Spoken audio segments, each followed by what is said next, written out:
Welcome back to the realest channel on YouTube. It is episode 7, my favorite number that has ever been created, the number 7. A fight that's happened many times in the amateurs, but has never happened in the professional ranks.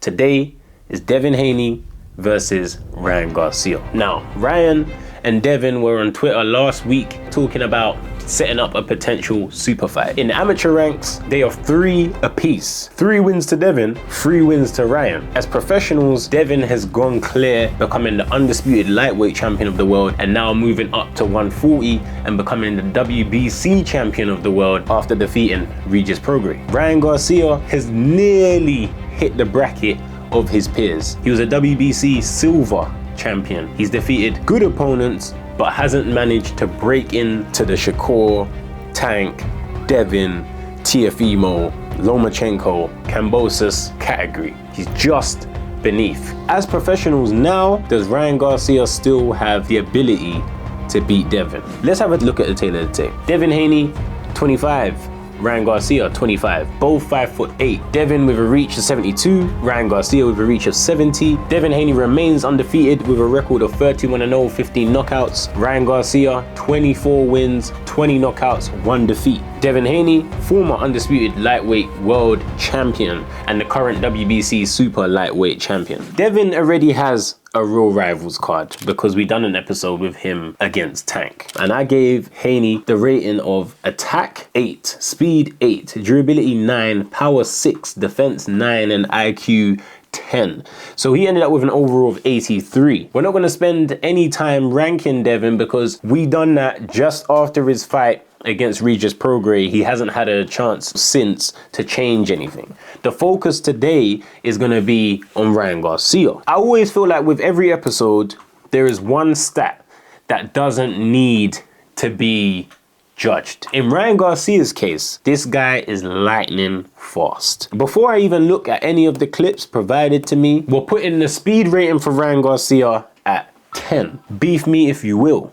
I am getting used to it, but we like it. And I like people providing their opinions as to why they are beefing me. So with Ryan Garcia having a speed rating of 10, we're now gonna go to the stat that I normally judge first, which is the attack. A vicious liver shot from Garcia stops Luke Campbell. Oh, what a shot. Good shot. Very good shot. He kind of lunged in with it and Luke Campbell didn't expect it. Being a southpaw, that rib can be exposed, and we see Ryan calculate to throw a body attack. So we see Ryan, he's quick on the feet, very quick hands, good right hook. He has his man on the ropes, doesn't rush in, lands another clean hook to end up laying him out flat out of the ring. Why is there a bowl of lollipops there? I just see here on the judging table, or a table that's very close to the ring, there's just a bag full of candy. Never seen that before. But yeah, let's see him against Romero Duno. Quick right hook, quick right hand. And he has good distance.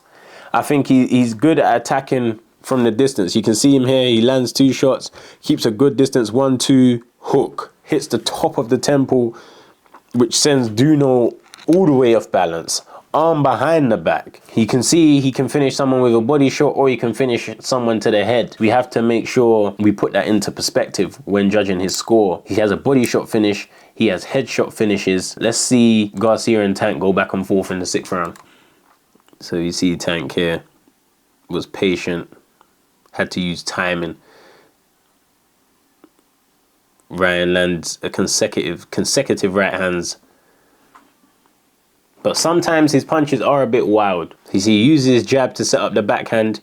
Then once he realizes he's in range, he lands the backhand multiple times, which is good. Boxing fundamentals.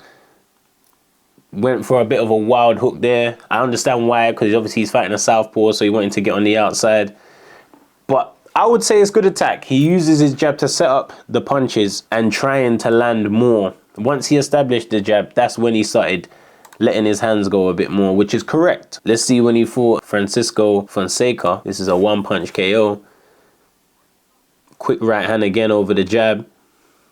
And then a quick counter hook, which sent him out. That was a bad KO. I remember that KO. It was a quick counter hook, which Tank was very aware Ryan had and defended well against it, but what a hook. Let's see it one more time. It's so quick, I'm gonna slow it down to 0.5 speed. As I said, he's lightning quick. I'm not gonna, can't judge him on his speed. You have to give him the best rating you can for speed, but as he didn't even get a chance to throw the punch. As the guy made a move, the counter hook was there on the button. He's laid out flat on his back, looking up. Done. Referee reaching for the gum shield. Done. Based on what we've seen, can he finish someone with body punches? Does he attack hidden body? Yes. Does he put punches together? Yes. Does he cut the ring down? 100%. Does he counter punch, reading the person to throw the attack? Yes. Sometimes not the best, but most of the time he does. With the things that I've stated, I'm gonna give Ryan Garcia the attack rating of 7. So far we have Ryan Garcia with an attack rating of 7, a speed rating of 10, which allows us to move on to his durability. Now, his durability was put in question a lot after the Tank Davis fight because a lot of people felt like he chose not to get up when Tank hit him with that body shot. If you've been hit with a body shot, you understand that some of them are immediate and some of them is when you choose to breathe again. You hit me with a body shot, I can immediately crumple to the ground and I'm done. You can hit me with a body shot and when I breathe in, everything registers that you hit an organ. I feel like that's what happened to him against Tank. If you get hit with a body shot and your nose bleeds, chances are that body shot hurt. If you've been in that position, you'll understand it. I don't think his durability should be put in question because of him getting stopped from a well-timed body punch from Tank. But many people chose to say he's a quitter or say he's not durable or whatever it may be. Let's have a look here at when Tank drops Ryan Garcia in the second round. So you see Ryan is overly aggressive, which is why I had to give him a 7. I couldn't give him higher than a 7 because his attack puts him in danger because he isn't aware of that the person, and whether he is aware or not, sometimes he acts as if he's not aware the person can counter him back, and that's what Tank does here. He ducks the lightning hook that Ryan does deliver. You can see he's aware Ryan throws that hook, so he ducks underneath and counters immediately, sending him to the canvas. Now, he got up quickly. I'm sure that punch hurt and he was stunned, but he got up quickly and continued the fight until I believe he got stopped in the 7th round. Let's see when he hits the canvas for the first time against Luke Campbell. This is when I really started to put some respect on Ryan Garcia's name because he faced adversity. Clean punch landed by Luke Campbell. Down goes Ryan. Arm behind the back. Again, rises to his feet very quickly. And as we know, in this fight, he went on to stop Luke Campbell with the body shot that we watched in the first clip. Beautiful shot from Luke Campbell and great recovery from Ryan Garcia to get up immediately and continue the fight and go on to win. I wouldn't say he's not a durable fighter, but he does get dropped since he's got to that level. Since he's broken into that world level, there's a high chance he can get dropped. Does he have a chin problem? People are always quick to say that. I don't think he does. I think he just gets hit clean from being overly aggressive.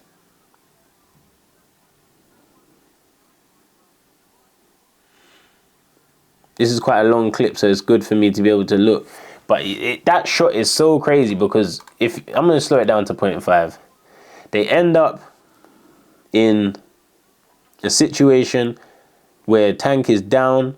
He launches a shot right in that clinch that you can't see, and then Ryan backs away and takes a knee. So I do see why people were getting onto him because he got up at the end of the count. Now, if someone gets up at the end of the count, could they have gotten up 2 seconds earlier? Possibly, because as soon as the referee was done, he made it to his feet. That's why it was put into question. I'm gonna give Ryan Garcia the durability rating again of a 7 because he's fought high level opponents in his last, you know, in recent times. People wanna Luke Campbell. Let's not act like Luke Campbell is a bum now. I'm gonna give him a 7. I think that's fair.